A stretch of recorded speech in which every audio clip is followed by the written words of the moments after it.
Hey there. Welcome to Midnight Sleep Crime. I'm here to help you relax tonight.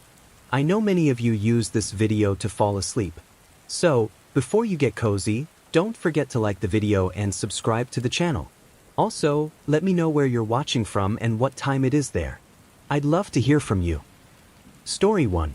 The neon sign outside the Willow Pines Motel buzzed faintly against the creeping dusk. Half its letters were dark, the rest struggling to glow against the fading light. It had once been the kind of roadside stop families used during long summer trips, back when the highway was new, when the road was the only way through this part of the state. Now, with the interstate bypassing the town entirely, the Willow Pines stood as a relic, still open, still occupied, but mostly by those with nowhere else to go. At 7:14 p.m. on September 3rd, a man walked into the lobby. The front desk clerk, an older woman named Doris Kempler, noticed him immediately. He didn't look like the usual stragglers they got, construction workers, traveling salesmen, the occasional trucker. He was tall, lean, dressed in clothes that didn't quite fit, a too large flannel shirt, jeans rolled at the cuffs, and a baseball cap pulled low. His face was ordinary enough, but Doris remembered his eyes. They were pale, washed-out blue, the kind of eyes that didn't seem to blink often. He placed a crumpled 20 on the counter. "Room," he said simply. Doris hesitated. The man hadn't said how many nights, or even if he wanted a smoking room or not. He didn't ask about the price, didn't look around, didn't smile. Just, "Room." "How many nights, sir?" she asked politely. "One." She gave him the key to room 6. Not many guests ever asked for it. Most people avoided it after rumors spread about a girl who once ran screaming from it in the middle of the night, back in the late 80s. Doris didn't believe in ghost stories, but she also didn't discourage them. Rumors kept kids away, kept the curious from asking too many questions. Still, she had a moment of unease as she slid the heavy brass key across the desk. The man picked it up, turned without a word, and walked out into the dimming evening. The last guest seen. The Willow Pines wasn't equipped with fancy security. No cameras in the hallways, no keycard locks, just old-fashioned keys and Doris's memory. But people noticed things, and the man's arrival was noted by more than one guest. A family staying in room 4 saw him as he walked past their window. The father, Jack Mills, would later recall the way the man moved, slow, deliberate, like he was counting his steps. The Mills's teenage daughter said she thought he was carrying something under his shirt, something heavy that bulged at his waist. He went into room 6 at 7:23 p.m.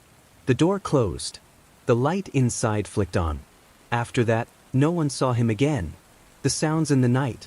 Room 7, next door, was occupied by a traveling insurance salesman named Harold Fitch, a man who spent more nights in motels than in his own house.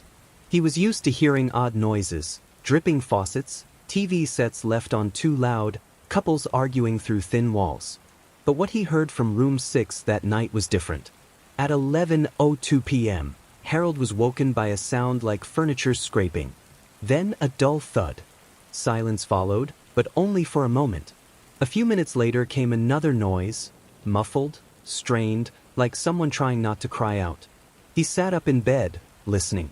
He thought about calling the front desk but decided against it. The Willow Pines wasn't a place where you asked questions. People who stayed here didn't want attention, and he wasn't about to risk being the guy who got involved in something ugly. He turned up the TV and tried to go back to sleep. At 12:30 a.m., he was woken again, this time by what sounded like dragging. A long, heavy drag across the floorboards. Then the sound of the door opening. Footsteps in the gravel lot outside. He peeked through the curtains. The lot was empty, except for the man's beat-up gray sedan, parked crookedly in the back row. The door to room 6 was shut tight, the lights still on inside. By 1:15 a.m., the motel had gone silent. At 9 a.m. the next morning, Doris walked past room 6 on her way to deliver fresh towels. She knocked. No answer. She knocked again, called out, "Housekeeping." Still nothing. She tried the handle. The door was locked from the inside. She frowned. Guests often left without checking out, but they almost never left the key inside. At noon, after the man hadn't returned, she used the master key. The room was empty. At first glance, it looked normal. Bed made, bathroom neat, curtains half drawn. But Doris noticed something strange. The sheets on the bed weren't the motel's. They were darker, newer, and smelled faintly of bleach. Beneath them, the mattress was flipped, an oddity she chalked up to guests being careless. Still, when she lifted a corner, she froze. A large, dark stain spread across the underside. Her breath caught in her throat. She backed out slowly, locked the door again, and called the local sheriff. Sheriff Reeves arrives. Sheriff Daniel Reeves had been in law enforcement for 25 years. He wasn't the kind of man easily rattled, but he had a sense for when something wasn't right. The moment he stepped into room 6, he felt it. The air was wrong heavy. He examined the mattress. The stain had soaked deep into the foam. Blood. He didn't need a lab test to know it. The pattern suggested not a nosebleed or a cut finger, but a pooling. A heavy loss of blood. Who stayed here last night? He asked Doris. Man. No name. Paid cash. Never filled the ledger. That was unusual. Motel policy required signatures, but Doris admitted she didn't press the man. Something about him made her want the encounter over as quickly as possible. The sheriff checked the bathroom. No toothbrush, no clothes, no suitcase. But the trash can contained one item, a pair of latex gloves, turned inside out, smeared faintly red at the fingertips. Reeves felt a chill run up his spine. The disappearance. By the end of that week, the town had its rumor mill running full speed. People whispered about the man in room 6, about what he had done and where he had gone. But what unsettled them most wasn't just the blood or the missing name in the ledger. It was the fact that no one in that entire town seemed to know who had disappeared. There was no missing persons report that matched. No car abandoned in the lot. No one came asking after the guest. It was as if he had checked into room 6 and left behind only a stain. Sheriff Reeves wasn't convinced. Blood that much couldn't come from nowhere. Someone was missing. Someone who hadn't yet been reported. The motel room became sealed off with crime scene tape. For weeks, it sat untouched, the curtains drawn, the air inside growing stale. But the questions only deepened when the sheriff ordered the mattress removed. Beneath it, pressed into the plywood frame of the bed, were scratches. Deep gouges, uneven, as if made by fingernails. And next to them, faint but undeniable, a single word carved desperately into the wood. The motel's shadow. The discovery reignited old stories about the willow pines.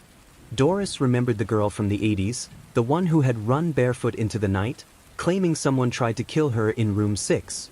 Police had investigated back then but found nothing. The girl left town and the case died. Others recalled hearing noises over the years, thuds, cries, footsteps in the ceiling. Some swore the room was cursed, but Sheriff Reeves didn't believe in curses. He believed in people. People capable of things most folks didn't want to imagine. The investigation was just beginning, but one fact became clear. Whoever the man in room 6 was, he hadn't simply vanished. And whatever happened that night was not an accident. For the sheriff, this wasn't just another odd motel call. It was the start of something bigger. Something that stretched beyond the willow pines. Something that would lead to a discovery far darker than the town could ever prepare for. Because room 6 was only the beginning. The crime scene tape flapped in the late summer wind, a tattered yellow banner across the door of room 6. The Willow Pines Motel had never drawn much attention before, but now it had become the center of whispers, stares, and unwanted visitors. Local news vans parked on the roadside. Curiosity seekers slowed their cars to snap photos. For Sheriff Daniel Reeves, it was a headache, but for the victim, whoever they were, it was worse than that. The mattress alone told him enough to know something terrible had happened here. The evidence in plain sight. The mattress was removed the morning after the discovery, hauled awkwardly out of the narrow doorway by 2 deputies. Stains ran across its underside like a spreading shadow, dark brown where blood had dried into the foam. Reeves stood nearby, jaw tight, watching the men wrestle it into the back of a van. "Bag it. Don't let it touch the ground," he ordered. The deputies hesitated. "It weighs a ton, Sheriff." Reeves didn't care. To him, this mattress wasn't just evidence. It was a witness. and witnesses couldn't be contaminated. Inside the room, technicians dusted surfaces for prints, swabbed for DNA, and photographed everything. The flipped sheets, the carpet fibers, the latex gloves in the bin. But it was the mattress that gripped them all, like the silent testimony of someone whose voice had been stolen. First analysis. The state crime lab rushed the sample. Within 48 hours, Reeves had a preliminary report. The stain was confirmed as human blood. There was too much for it to have come from a minor wound. The quantity suggested significant blood loss, possibly fatal. But there was no body, no missing person report that fit. The motel had not recorded the guest's name, and the only person who could describe him was Doris, whose memory was of pale blue eyes and little else. That absence gnawed at Reeves. He returned to the room himself after the evidence crew had cleared it. The walls smelled faintly of bleach. The bathroom was spotless, unnaturally so. Yet, no matter how much scrubbing had been done, blood had still seeped deep into the mattress. Whoever had been in room 6 tried to clean up, but not thoroughly enough. Reeves knelt by the bed frame, staring at the scratches etched into the wood. He traced the grooves with his finger. They were frantic, jagged, uneven. Human. The carved word, help, stared back at him. That wasn't the work of the man who checked in. That was someone else. Theories take shape. The sheriff began to sketch out the possibilities. 1. The man in the flannel shirt had been the victim. Someone else lured him to room 6, overpowered him, and disposed of his body. 2. He was the perpetrator. He brought someone here, someone who bled, someone who fought, someone who carved into the wood, and then cleaned up after killing them. 3. It was a combination. 2 strangers, perhaps even more, involved in something that spiraled out of control. None of the theories fit cleanly. If the flannel man was the killer, where had he taken the victim? If he was the victim, who had seen him last? Why had no one reported a loved one missing? Reeves knew cases often began this way, shadows and unanswered questions, but the silence around room 6 felt heavier, more deliberate. Neighbors' accounts. He re-interviewed the motel guests. Harold Fitch from room 7 was nervous, lighting one cigarette after another as he spoke. Like I told you, Sheriff, I heard dragging. Furniture, maybe. Or a body. I don't know. I didn't want to stick my nose where it didn't belong. Did you hear voices? Reeves pressed. Fitch hesitated. Yeah. A man's voice. Low, firm. Then a woman's, muffled like she was gagged. That detail chilled the room. A woman. Up until then, no one had mentioned a woman. The family in room 4 didn't confirm it, but the teenage daughter, Lisa Mills, admitted something else. I saw him earlier. The man in the cap. He had blood on his shoes. Her parents scolded her for not saying it sooner, but Reeves knew teenagers noticed things adults missed. Lisa had spent more time staring out the window that night than her folks had. The description was added to the report: gray sedan, male, late 30s to early 40s, tall, pale blue eyes, blood on shoes. Possibly traveling with a woman. Missing ledger. Doris finally admitted to something she had kept to herself.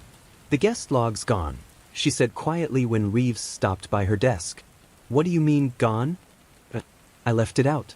Always do. The next morning, it wasn't there. I thought maybe one of the deputies took it for evidence. But they hadn't. Someone had taken the log. Whether it was the man in room 6 or someone else, the effect was the same. The motel had lost weeks' worth of guest names. A whole pattern of comings and goings erased. It wasn't random. Someone didn't want room 6 to be traceable. The lab results. A week later, the lab returned more detailed findings. The blood on the mattress came from a female, type O. No matches in the state DNA database. The latex gloves carried traces of the same blood, along with faint skin cells from a male donor. Partial DNA profile, enough to run comparisons but not enough for a definitive ID. The sheriff stared at the report. Female victim. Male suspect. Just as Fitch had suggested. But who was she? A lead on the sedan. A deputy found the motel's old security camera. It wasn't aimed at the rooms, only the office entrance and parking lot. The grainy footage from that night showed the gray sedan pulling in at 7:10 p.m.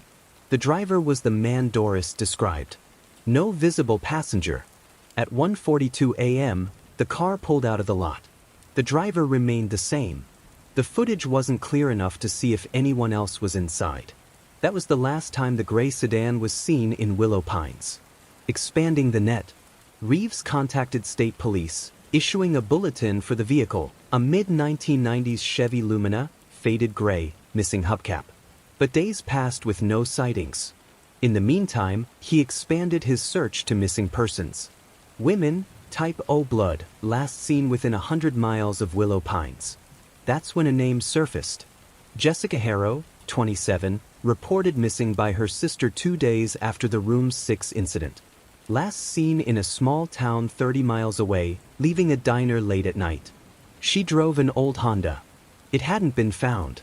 Jessica's photo, brown hair, bright smile, hopeful eyes, was tacked onto the evidence board in Reeves's office. Could she be the woman in Room 6? The mattress tells more. Reeves ordered another round of analysis. This time, they cut deeper into the mattress. Hidden between layers of foam, the technicians found fibers, clothing fibers. A tear of denim, faint streaks of synthetic fabric, maybe from a blouse. The lab also found traces of something else, adhesive residue. Duct tape. The picture grew clearer. A woman restrained, bleeding, dragged across the mattress. Possibly gagged, possibly bound. Room 6 wasn't just the site of a struggle. It was a killing floor. The toll on the motel. The motel's business plummeted. Guests canceled reservations. Locals crossed the street rather than look at it. Doris tried to scrub the stain from her memory, but it lingered. Every time she closed her eyes, she saw the pale eyes of the man who asked for room. She told the sheriff something one evening, voice trembling. He didn't blink, Sheriff. Not once. He just stared at me like I wasn't even there. Reeves wrote it down, though it unsettled him. Predators often looked right through people, as if sizing them up not as humans, but as prey. The case deepens. Within 2 weeks, investigators confirmed the blood belonged to Jessica Harrow. Her sister provided DNA for comparison. The match was undeniable. Room 6 had become the scene of Jessica's final moments. But the body was still missing. And without a body, there was no murder charge. Sheriff Reeves knew the man in the gray sedan wasn't done. Men like him didn't stop after one. They perfected their methods, moved on, chose new motels, new highways. The mattress had given him Jessica's name. Now he needed the man's. Reeves stood in the sealed room late one evening, looking at the carved plea scratched into the bed frame. The desperation of those letters. The last message of a dying woman. Hope. It wasn't just a word. It was a demand. And he intended to answer it. The Willow Pines Motel had always kept its records the old-fashioned way. A spiral-bound ledger with lined paper, each guest's name written in Doris Kempler's careful script. It was hardly secure, but in a town like Willow Pines, no one thought much of it. People came, people went. Nobody imagined those names might one day hold the key to a murder investigation. But now, that ledger was missing. And for Sheriff Daniel Reeves, its disappearance became just as important as the blood-stained mattress. The ledger that vanished. Doris swore she had left it where she always did, on the desk by the phone in the motel office. She'd used it the night the man checked into Room 6. She'd flipped open to a fresh page, pen ready, but he'd pushed the book away and tossed down his cash. The next morning, after she'd discovered the stain, the ledger was gone. At first, she assumed the deputies had bagged it. But when Reeves checked, they denied ever touching it. That meant one thing. Someone had come back. He replayed the motel's grainy security footage from that night, staring at the flickering black and white images. The gray sedan leaving at 1:42 a.m. Nothing after. No other vehicles entered the lot until morning. So when had the ledger vanished? And who had taken it? Why steal a guest log? Reeves considered the possibilities. If the man in Room 6 had taken it, he must have returned after dumping the body. Risky but possible. Or maybe someone else, an accomplice, another shadow lurking around the motel, had retrieved it to erase a trail. Either way, the theft suggested something bigger than a single murder. If all the killer wanted was to hide his victim, there'd be no need to erase weeks of names. But if there was a pattern, If he'd used the motel before, then that ledger was a map of his crimes. And someone had gone to great lengths to make sure it disappeared. Patterns in the rooms. With the ledger gone, Reeves started looking at Doris's memory. She wasn't perfect, but she'd worked the desk nearly every night for 15 years. He asked her, "Have you ever seen that man before? Not just last week, but any time." Her brow furrowed. "I don't know. Maybe. We get drifters, Sheriff." Faces blur together. "Think harder." She hesitated. "There was another time. Years back. A man checked into room 6. Paid cash. Didn't sign the log. I thought it was odd, but I let it go." She couldn't say exactly, but the detail stuck with her because he'd asked for room 6 specifically, just like the pale-eyed man had. Reeves scribbled in his notebook. "The repeat customer, maybe more than once. Talking to locals." The sheriff widened his net. He interviewed the cleaning staff, 2 part-time high school kids, a middle-aged man who handled repairs, and Doris herself. One name came up twice, a man in a cowboy hat who sometimes stayed at the motel. No one knew his real name. He drove different cars each time. He never stayed more than one night. Reeves dug deeper, asking the town's bartender, the diner waitresses, the gas station attendant. They all remembered him vaguely. Polite, quiet, paid in cash. Always gone by dawn. The description lined up eerily close to Doris's memory of the room 6 guest. Tall, thin, eyes pale as glass. But without the ledger, all they had were anecdotes. A ghost drifting through town. Tracing the paper trail. Reeves decided to check financial records. Even cash left traces. If the killer withdrew it from ATMs, if he purchased supplies nearby. Sure enough, a bank camera 2 towns over caught an image 2 days before Jessica Harrow vanished. A tall man in a flannel shirt, baseball cap pulled low, withdrawing $300. The photo was blurry, but the pale eyes were there. No name yet, but the net was tightening. A motel's history. As Reeves pursued leads, he started looking into the motel itself. Willow Pines had been open since 1964, a relic of the highway era. Hundreds of travelers had passed through, but buried in the county records were troubling signs. 3 unsolved disappearances in the last 20 years, all with one detail in common. The victims were last confirmed near Willow Pines. 1998, a teenage runaway, never found. 2005, a hitchhiker dropped off near the motel, vanished. 2012, a young man traveling cross-country, last seen gassing up 2 blocks away. Each case had gone cold, but each one circled back to the motel. Reeves's blood ran cold. Had room 6 been a hunting ground for decades? Forensic surprise. The lab called again with an update. On the mattress, beneath the top stain, they had found older traces of blood. Different genetic profiles. Male and female. It wasn't just Jessica's blood in that room. There had been others. The missing ledger now loomed larger than ever. If it contained the names of other victims, it was the Rosetta Stone of the case. Without it, Reeves was chasing shadows. The community reacts. Word of the missing ledger spread fast. The local paper ran a headline, "Guest book gone missing, motel murders multiply?" Panic spread through town. Parents forbade their kids from walking past the motel. Travelers avoided it entirely. Some locals whispered that Doris herself was in on it, that she had destroyed the ledger to protect someone.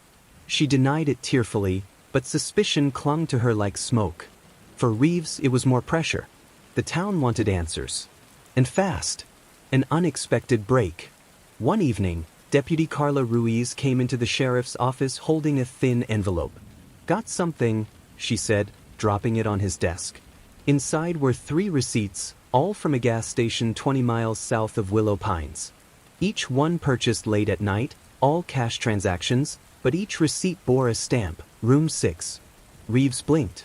Why the hell would a gas station stamp motel rooms? Ruiz explained, owners got a deal with motels. Guests can use vouchers for fuel. Clerk stamps the receipt with the room number so the motel can reimburse him later. Motels stopped doing it years ago, but looks like someone forgot to toss the old stamper. And somehow, room 6 had been stamped.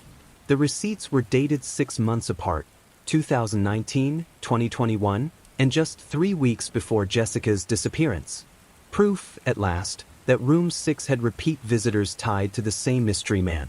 The cowboy hat connection. Cross-referencing the receipts with surveillance, Reeves got lucky. The gas station had kept old footage on a cloud server.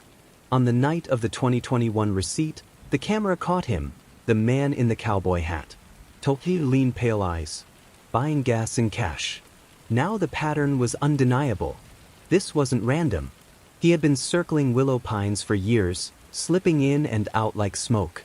The missing ledger hadn't erased him completely. There were still cracks. And Reeves was determined to wedge them open. A visit to Jessica's sister. Reeves drove out to meet Jessica's sister, Megan. She lived in a modest ranch house, the kind of place where grief hung in the curtains. Photos of Jessica were everywhere. Jessica with her dog, Jessica in graduation robes, Jessica holding her niece. Megan's eyes were hollow. "I knew she was in trouble, Sheriff. She called me 2 nights before she vanished. Said a man was following her, watching her at the diner. I told her to call the police. She said she didn't want to make a fuss." Reeves felt a chill. What did she say about him? Megan hesitated. That he never blinked. The words echoed Doris's earlier description. The puzzle without its corner piece. Back at the office, Reeves pinned Jessica's photo next to the timeline. He drew lines connecting her to the mattress, to the gas station receipts, to the cowboy hat figure. But the missing ledger loomed like a black hole. Without it, he couldn't connect the other dots, the other victims, the other nights. He stared at the evidence wall, jaw tight. Somewhere out there, the ledger existed. Hidden in a drawer, buried in a field, burned to ash. If he could find it, he could name the dead, expose the killer, and shut down the Willow Pines curse forever. But until then, Room 6 remained a place of unanswered questions. And the pale-eyed man was still out there, slipping down back roads, checking into nameless motels, looking for his next victim. Closing in. That night, Reeves couldn't sleep. He kept replaying Jessica's sister's words. He never blinked. He pictured those pale eyes in the motel lobby, staring through Doris. He pictured Jessica, carving help into the bed frame with her last desperate strength. And he pictured the ledger, pages fluttering, names written in ink, each one a breadcrumb leading straight to the midnight border. Reeves knew one thing with absolute certainty. The ledger wasn't missing. It had been stolen. And whoever stole it wasn't just covering their tracks. They were protecting the killer. The night the stranger checked into Room 6, the motel wasn't empty. Room 7, right next door, had been occupied by a man named Henry Talbot, a trucker who'd pulled off the interstate to catch a few hours of rest before hauling another shipment north. Henry wasn't the type to pay attention to what went on around him. He'd been sleeping in roadside motels for the better part of 2 decades and learned to ignore strange noises, slamming doors, or late-night arguments. But something about that night at the Crosswind Motel kept him awake. Something that stuck with him long enough that, when detectives finally questioned him, he hesitated before speaking. It wasn't the sort of thing you forget. A restless night. Henry remembered the motel being unusually quiet when he first checked in. He had parked his rig along the edge of the gravel lot, leaving the cab idling for a few minutes as he filled out the sign-in sheet. The lobby smelled faintly of mildew and coffee gone stale. "I'll take whatever's cheap," Henry had told Ellen Marks, the owner. She slid a key across the counter. Room 7. From the start, Henry had felt uneasy. The neon sign outside his window buzzed and flickered, bathing the curtains in sickly pink light. He dozed for maybe an hour before the sound started, at first faint, then insistent. A muffled thud, followed by another. Henry sat up in bed, the sheets twisted around his waist. The sound was coming through the wall that separated his room from Room 6. At first he thought it was just someone dropping their bag, or maybe stumbling around drunk. But then he heard something else, something that made the hair on his arms prickle. A voice. Not loud, not clear, but strained, as though someone was trying to speak through a gag. The dragging sound. Henry leaned closer to the wall, pressing his ear against the faded floral wallpaper. For a moment, there was only silence. He began to wonder if fatigue was playing tricks on him. And then came the dragging sound. Slow, heavy. Something, or someone, being pulled across the floor. Henry's chest tightened.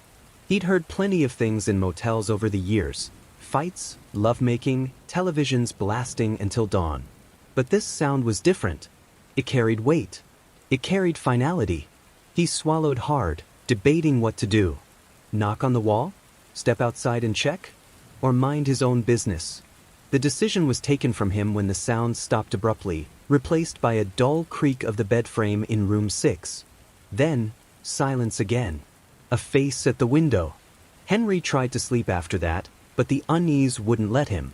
He turned the television on low, hoping the background noise might drown out his imagination. Around 3 a.m., he finally got up to smoke a cigarette outside. The night air was damp. A mist hung over the empty lot. Henry lit up and glanced toward the row of windows, his eyes landing on room 6. The curtain there twitched. Just for a second. As though someone inside had been watching him. Henry froze, cigarette halfway to his lips. And then he saw it, the face. Gaunt. Eyes wide with something between terror and desperation. It disappeared almost instantly, yanked back into the darkness, but Henry knew what he had seen. Someone was in trouble. Fear of involvement. But Henry Talbot wasn't a hero. Not that night. Not ever. He stubbed out the cigarette, muttering to himself that it wasn't his business. He had a delivery schedule, a life that didn't need the complication of police reports or statements. He'd seen too many drivers lose contracts because they got wrapped up in things that weren't theirs to handle. So Henry went back into room 7, locked the door, and forced himself to lie down. The noises didn't return, but the silence was somehow worse. When dawn broke, Henry loaded up his truck and drove off, leaving the Crosswind Motel behind. He didn't mention the face at the window. He didn't mention the dragging sound. He kept it to himself. Until the detectives came knocking. Detective Reeves returns. Detective Caleb Reeves was convinced the motel had more witnesses than Ellen was letting on. The blood-stained mattress was evidence enough that something violent had occurred, but without testimony, he was grasping at shadows. Ellen, under pressure, finally handed over a copy of the guest registry, minus the missing page from the ledger that had mysteriously disappeared. That was when Reeves noticed Henry Talbot's name listed for room 7. They tracked him down at a truck stop 3 towns over. Henry looked startled when Reeves slid into the booth across from him. Crosswind Motel, Reeves said without preamble. Room 7. Tell me what you heard. Henry's eyes flicked away, settling on his half-eaten plate of eggs. I don't know what you're talking about. Reeves leaned closer. You do. And if you don't tell me, the next person who stays in room 6 might end up the same way. Henry's jaw tightened. He tried to resist. But eventually, the words spilled out, halting, uncertain, but enough to change the course of the investigation. The testimony. Henry described the thuds. The dragging. The muffled cries. The face at the window. Reeves listened intently, jotting notes. His pulse quickened at the mention of the face. This wasn't just noise, wasn't just speculation. Someone had been alive in room 6. Someone who had tried to signal for help. Could you describe the face? Reeves asked. Henry hesitated. It was quick. Real quick. But yet thin. Maybe a woman. Early 20s, maybe younger. She looked terrified. Reeves closed his notebook. The case had just shifted from a suspicious disappearance to a probable abduction or murder. Ellen's reaction. When Reeves returned to the motel to confront Ellen with Henry's testimony, her reaction was strange. She didn't look shocked. She looked resigned. I told you, she said quietly. This place, things happen here. They always have. What do you mean? Reeves pressed. But Ellen shook her head. Doesn't matter. Nothing good comes out of digging too deep. Her refusal to elaborate frustrated Reeves, but he noted the tremor in her hands as she handed him the spare key to room 6. If you're going to find anything, she whispered, you'll need to look where others haven't. The night watchman. That evening, as Reeves prepared to re-examine room 6, he met another figure, Carl Jennings, a part-time night watchman Ellen had hired to keep an eye on the property after the incident. Carl was a wiry man in his 60s with watery eyes and a nervous tic. You looking into room 6? Carl asked. Reeves nodded. Carl rubbed his jaw. I've been saying it for years. That room ain't right. People check in, and sometimes they don't check out. I've seen folks leave in the middle of the night, bags half-zipped, like they were running from something. Running from who? Reeves asked. Carl looked toward the darkened row of rooms, his voice dropping. Not from who? From what's in there. A deeper unease. That night, Reeves walked through room 6 again, flashlights sweeping the corners. The blood stain beneath the mattress seemed darker now, almost as if it had grown. He crouched by the wall Henry had pressed his ear against. The wallpaper was torn slightly at the baseboard. When he pulled it back, he noticed something, a thin, jagged crack running the length of the wall. A passage for sound. Maybe even for air. Reeves tapped it with his knuckles. Hollow. The unease settled deeper in his bones. Somewhere between room 6 and room 7, between the lives of those who checked in and the silence that followed, something was hiding. And Reeves intended to find it.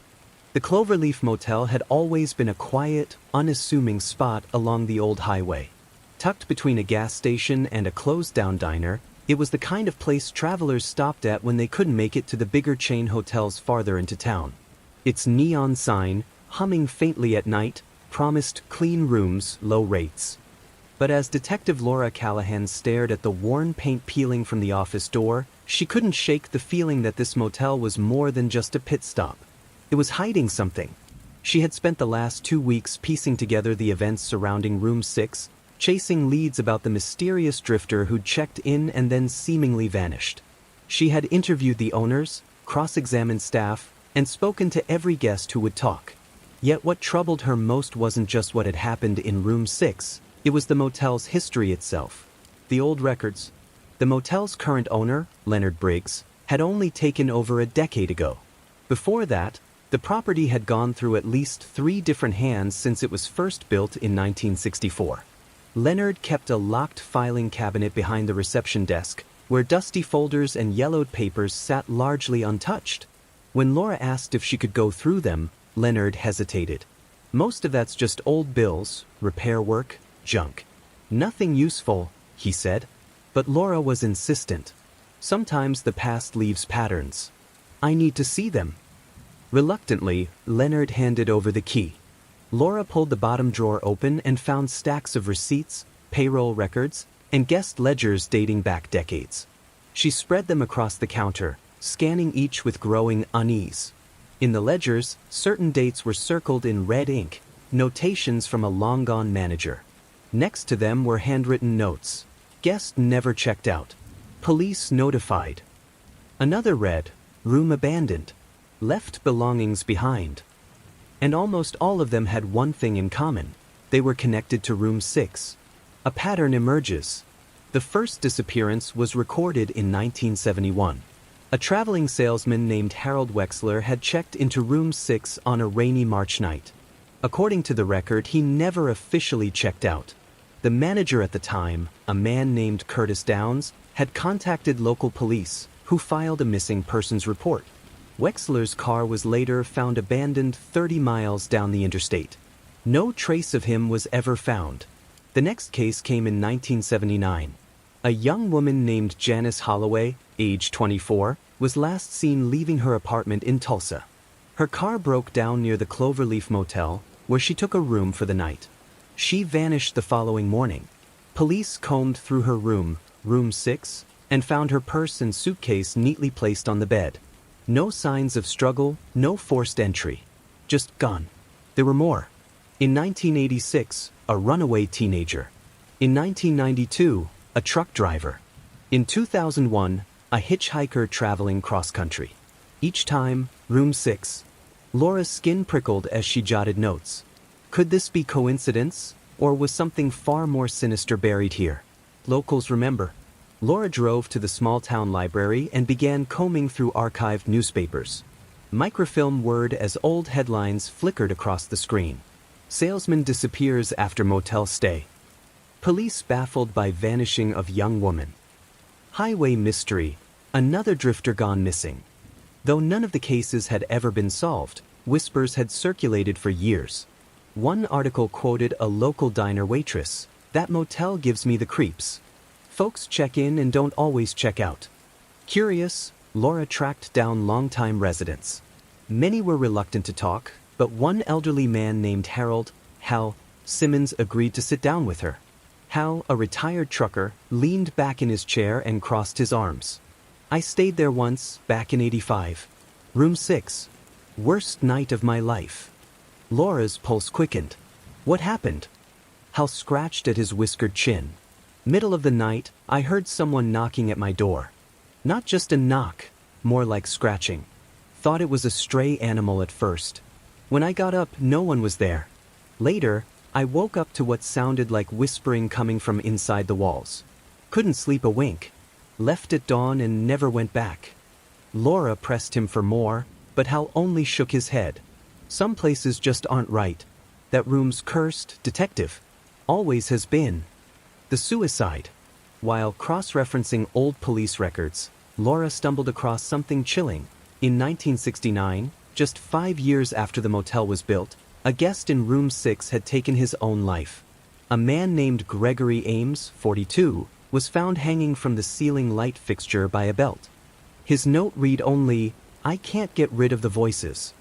This detail was never widely publicized, but it stuck with Laura. Voices. Whispers. Scratching. Had room 6 been attracting darkness from the very beginning? The owner's silence. Laura brought these findings back to Leonard. She laid out copies of the records on his desk, pointing to the repeated pattern. "Room 6 isn't just unlucky," she said. "It's a graveyard of unsolved disappearances." Leonard shifted uncomfortably. "Look, detective, I bought this place cheap. The bank didn't mention any of this. If I'd known." "But you had to have heard the stories," Laura pressed. His eyes flickered. "Rumors. That's all they were. I figured people just made things up. I didn't want to scare off guests." Laura studied him carefully. His reluctance to talk made her uneasy. Was he simply a desperate businessman trying to keep the motel afloat, or was he hiding something more? Ghost stories. By now, word of the investigation had spread, and Laura started receiving anonymous tips. One was a letter slipped under her office door with shaky handwriting. "Ask about the boy who saw through the floor." Another was a late-night call from a woman who refused to give her name. "My aunt stayed in room 6 in the '80s. Said she woke up to see a man standing at the foot of her bed. When she turned on the light, he was gone. She checked out the next morning and never traveled alone again." Though Laura was skeptical of ghost stories, she couldn't ignore the consistent theme: fear centered on room 6. Whether psychological or something more, the room had a hold on people. The hidden police files. Determined to dig deeper, Laura requested restricted case files from county archives. Hours later, a courier delivered a cardboard box stamped "Confidential." Inside were crime scene photos, police reports, and handwritten notes from past detectives. One in particular caught her attention: a 1979 report on Janice Holloway. Tucked inside the folder was a Polaroid of room 6 taken after she vanished. The photo showed her belongings neatly stacked on the bed. But what disturbed Laura most was something in the background: a dark smear on the carpet, near the edge of the bed frame. The report made no mention of blood testing, but Laura's instincts told her otherwise. Then she found a note scrawled by the lead investigator: "Suspect local involvement. Not enough evidence." Her pulse quickened. Local involvement. Did that mean a motel employee? A townsperson? Back to the room. That evening, Laura returned to room 6. The sun had dipped below the horizon, and the neon sign outside buzzed faintly through the window. She stood in the center of the room, letting the silence press in. The faded wallpaper, the creaking floorboards, the faint smell of mildew, none of it seemed remarkable. But she couldn't shake the feeling of being watched. Dropping to her knees, she examined the carpet. Newer than the rest of the motel, it had clearly been replaced within the last decade. She ran her hand across the seam near the wall and found a section where the adhesive was loose. With a sharp tug, she pulled it back and froze. Beneath the carpet was a faint, discolored stain. Rust brown. Blood. A motel of secrets. By the time Laura stood, her hands were shaking. The Cloverleaf Motel wasn't just unlucky. It was a magnet for tragedy, and someone over the years had gone to great lengths to bury the evidence. She stared at the walls, imagining all the stories they'd absorbed. Harold Wexler, Janice Holloway, the runaway teen, the truck driver, the drifter. Lives swallowed whole, with room 6 as their last known stop. The past wasn't just whispering, it was screaming. And Laura knew she was only scratching the surface of the motel's secrets. The question was no longer what had happened in room 6. It was who had been making sure it kept happening. The sun was setting over Grayfield, casting the Desert Pines Motel in a coppery glow that did nothing to ease the unease already hanging over the property. Detective Sarah Holden sat in her unmarked car across the road, scribbling notes in her worn notebook. The past week had been nothing but dead ends and bizarre revelations. First, the stained mattress. Then the missing ledger. Then whispers, literal whispers, from the disused room 7. Every clue seemed to reveal not just a crime but a labyrinth of secrets buried under the motel's peeling paint and decayed siding. Tonight, she was back, because something about the way the rooms were arranged gnawed at her. The old motel had always felt watched. The strange humming she swore she'd heard last night, almost like electricity, pushed her to come back with a different perspective. She closed her notebook and looked at the motel facade. 6 occupied rooms, 2 boarded up, and 1, the dreaded room 7, sealed with police tape. As she walked across the cracked asphalt lot, she caught the faint flicker of fluorescent lights in the manager's office. The manager's deflection. Carl Benson, the motel's wiry, chain-smoking manager, sat slumped in his chair behind the counter, his thinning hair damp with sweat. His eyes darted up the moment Sarah entered. "Back again?" he said, trying to sound casual. His voice cracked. "I thought the police already cleared this place for now." "They did," Sarah replied. "But I have some follow-up questions. About the renovations you mentioned." Carl's jaw tensed. "What renovations? You said last week that the previous owners, the Websters, tried to modernize the place. They installed new lighting, did some electrical work." She leaned against the counter. "Did that include any security upgrades?" Carl's Adam's apple bobbed. "Not that I know of. Just paint, some wiring, nothing major. They didn't have the money."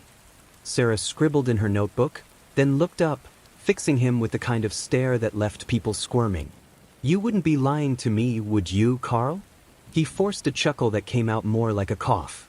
"Why would I lie? Look around, this dump isn't exactly Fort Knox." But Sarah had already noticed it, a faint grid pattern etched into the plaster of the ceiling tiles near the counter. Almost invisible, like a concealed panel. She filed the detail away and stepped back into the night air. The discovery in room 4. Room 4 was quiet, stale with the scent of mildew. Sarah had the key in her pocket. Carl had reluctantly given it to her after she signed a property release form. She closed the door behind her and flicked on the lamp. The shadows danced unnaturally in the corners. Sarah stood in the center of the room, her eyes scanning upward. That's when she saw it. A small, almost imperceptible circle carved into the acoustic ceiling tile above the bed. She dragged a chair across the room and climbed up. With her flashlight, she illuminated the spot, and her breath caught the pinhole camera lens. "Son of a," she whispered. Her pulse spiked as she pulled the tile back.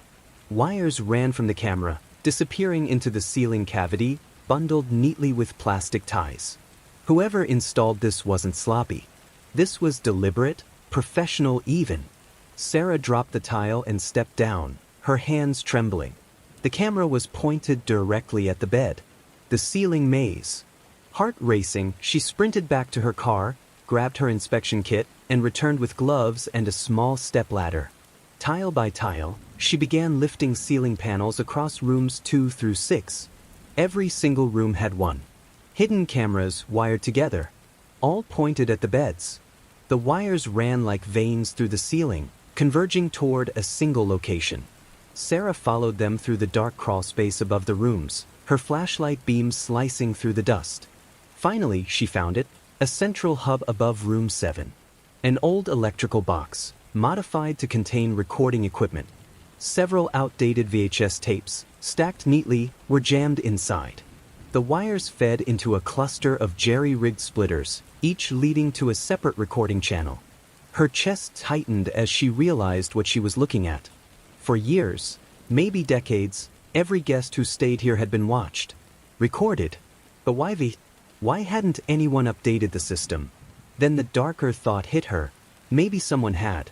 Maybe the newer equipment wasn't here. Maybe it had already been removed. The first tape. Sarah climbed down with one tape tucked into her evidence bag. She didn't dare take them all yet. She needed to proceed carefully. She drove straight to the precinct, the tape sitting in the passenger seat like a live grenade. In the media room, she inserted it into an old player. The screen buzzed with static, then cleared. A dimly lit motel room appeared. The bed was neatly made. Then a woman entered.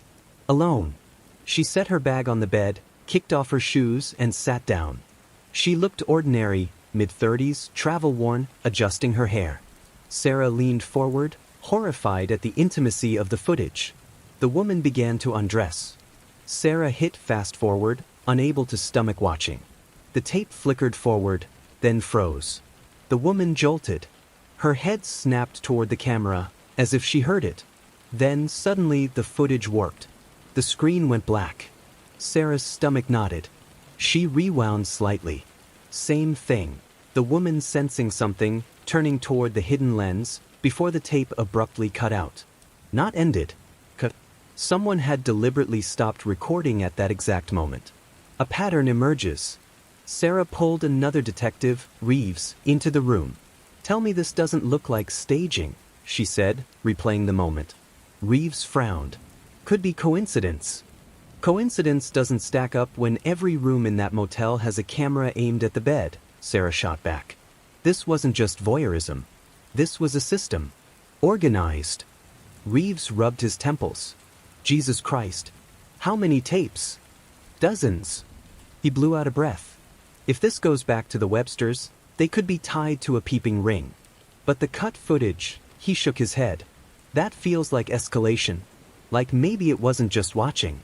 Sarah nodded grimly. Midnight returned. By midnight, Sarah was back at Desert Pines, parked across from the motel like a predator waiting for movement.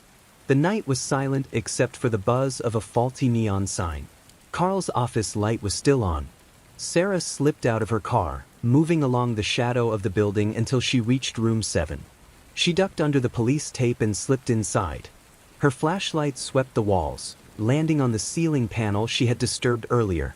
She dragged over the chair again and reached up into the crawlspace, pulling out a second tape, this one unlabeled, wrapped in an old rag. Her stomach dropped. The rag was stiff. Dried blood. The second tape. Back at the precinct, she and Reeves inserted the second tape. The footage was grainier, older. Room 7. A man sat on the edge of the bed, middle-aged, wearing a trucker's cap. He looked nervous. Then the door opened. 2 men entered, faces blurred by shadow, but their outlines were distinct. One tall and gaunt, the other heavy-set. They closed the door. The man on the bed stood, confused, gesturing with his hands. The 2 men lunged. The struggle was brief, violent. One of the intruders pulled something from his pocket. Plastic wrap? No, a bag. Sarah flinched as the victim was forced onto the bed, the bag pulled over his head. His legs kicked wildly, then slowed. Within minutes, he was still. The 2 men dragged the body out of frame. The tape cut to static. Reeves slammed his fist against the table. "God damn it.